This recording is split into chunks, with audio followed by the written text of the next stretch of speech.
Minisita wa Microfinance Haruna Kasolo Kyeyune alabudde abantu abagenda boogerera pulojekiti ya gavumenti ey'emyuga egendereddwamu okulwanyisa obwavu mu bantu amafuukuule. N'agamba nti bakola kikyamu kubanga ebibiina by'obwegassi ebisinga ziyita essaka ensimbi zino bazifuna.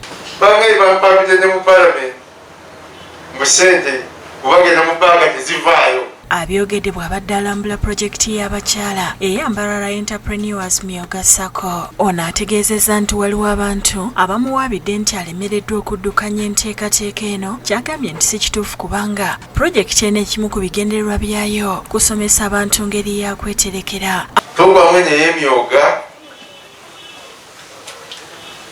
it's unique in nature. Kubanga nze saagala kutandika kintu nekifeeringa. Saagala kyokulaba nze kenyini neetabamu nenfuuka tica kuba saagala kife. Agumizanga gavumenti bw'erina enteekateeka ey'okwongera ensimbi mu myoga n'awabula babatanneegatta mu bibiina okukikola basobole okufuna ku nsimbi zino. In Kenya buli muntu yenna ali mu sako, owa bodaboda, owa matatu, owa bonna balina butakisi, bonna bali mu sako.